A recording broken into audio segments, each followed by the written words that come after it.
Means high blood pressure. आज high hypertension day के रूप में पूरे दुनिया भर में मनाया जा रहा है। और हाइपरटेंशन एक बहुत ही गंभीर समस्या के रूप में उभरा है। अभी बहुत कम एज में देखा जा रहा है कि blood pressure high blood pressure के मरीज आते हैं हम लोग के यहाँ आउटडोर में डेली हम देखते हैं। और कई बार ऐसा भी देखने को मिल रहा है कि अचानक से उनको कुछ एक्यूट कोरोनरी इवेंट हो रहा है या कुछ ब्रेन अटैक या स्ट्रोक हो जा रहा है उनको, और फिर से वो सडन डेथ भी हो रहा है। काफ़ी भारी मात्रा में ये इस तरह की समस्याओं से आज के डेट में हम लोग को रूबरू होना पड़ रहा है। और ये गंभीर समस्या खास करके पोस्ट कोविड हम लोग देख रहे हैं। बिल्कुल एक काफ़ी चिंताजनक स्थिति में ये समस्या बनकर उभर रही है। और ये चली जो ब्लड प्रेशर की जो समस्या है, हाई ब्लड प्रेशर की जो समस्या है, ये बिल्कुल ही साइलेंट किलर के कहा जाता है इसको। और बिल्कुल इसलिए भी कि साइलेंट किलर है कि इसमें कोई तकलीफ़ नहीं होती है, पेशेंट एसिम्प्टोमेटिक होता है। तकलीफ़ आपको प्रॉब्लम कुछ होता नहीं। प्रॉब्लम तब होता है जब आप अचानक से आपको स्ट्रोक हो जाता है या हार्ट अटैक हो जाता है। तब आप इमरजेंसी में जब भर्ती होते तब पता चलता है कि बीपी आपका आसमान छू रहा है। तो ये है कि हम इसका बचाव के लिए है कि आप रेगुलर चेकअप कराइए, आप बिल्कुल जागरूक रहिए। आपको कोई तकलीफ़ ना भी हो तो डॉक्टर के पास जाके आप ब्लड प्रेशर अपना ज़रूर दिखवाइए। बहुत ही आसान होता है, कोई भी ब्लड प्रेशर चेक कर सकता है।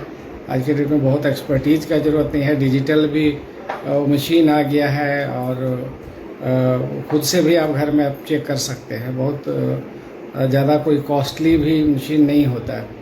तो ब्लड प्रेशर आपको रेगुलर चेकअप कराना है, ज़रूरत पड़ने से उसकी दवा लेनी है और उसको हर हाल में कंट्रोल करना है।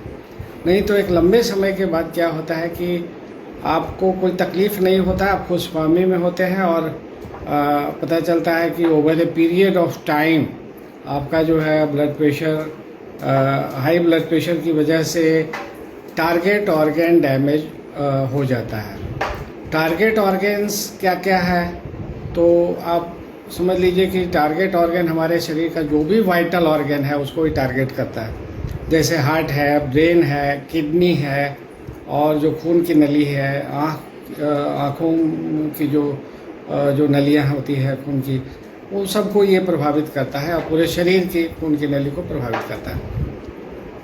तो इस तरह से कुछ इसके जो लक्षण होते हैं, कई बार हेडेक के रूप में हो सकता है, चक्कर हो सकता है, कुछ इरेगुलर आपका हार्ट बीट हो सकता है और धड़कन वगैरह की शिकायत हो सकती है। कई बार नाक से खून भी बह सकता है आपको ब्लड प्रेशर होने से, जो कि एक अच्छी बात है। एक तरह से चेतावनी की घंटी होती है कि आपका ब्रेन में अगर नस नहीं फटे, आपका नाक से बाहर खून आ गया, तो ये खतरे की घंटी है, आपको सावधान हो जाना चाहिए अगर ऐसा होता है तो ये इस तरह से। और भी कई बार कॉम्प्लिकेशंस होते हैं उसके किडनी में, तो वो सब क्रिएटिनिन और इस तरह से इंसिडेंटल फाइंडिंग के रूप में उसका अधिक होने से वो तब हम लोग जो जांच कराते हैं जब रूटीन चेकअप जब, तो रेनल फंक्शन टेस्ट जो है वो आपको इम्पेयर्ड मिलता है हम लोग को। और heart target organ damage ECG में भी चेंजेज हो सकता है। तो ये एक तरह से हमको सावधान करता है कि अब आपको जो है इसको हर हाल में आपको कंट्रोल रखना। अगर आप कंट्रोल रखते हैं ब्लड प्रेशर, आप दवा लेकर के कुछ भोजन के परहेज के द्वारा, भोजन में आपको खास करके नमक की मात्रा बिल्कुल कम लेनी है। फिर नमक फीका रहेगा दाल सब्जी में, ऊपर से नमक नहीं लेना है। और नमकीन चीज़ भी नहीं खाना है, साल्टी फूड आइटम्स नहीं खाना आपको, जैसे मिक्सचर, पापड़, अचार, उसमें भी नमक की मात्रा अधिक होती है। उसके अलावा आपको फ्रेश फ्रूट्स और वेजिटेबल्स की मात्रा आपको अपने जो भोजन है उसमें बढ़ा देना है। और फिर थोड़ा सा हेल्दी लाइफ स्टाइल आपको अपनाना है और पॉजिटिव थिंकिंग रखना है आपको, और वॉक करना है, ब्रिस्क वॉक करना है, और जितना आप कर सकते हैं, जितना आप चल सकते हैं, तो इस तरह से आप इसके जो कॉम्प्लिकेशंस होते हैं उससे आप अपने आप को बचा सकते हैं। और ये मेरा छोटा सा एक संदेश है। बहुत बहुत शुक्रिया।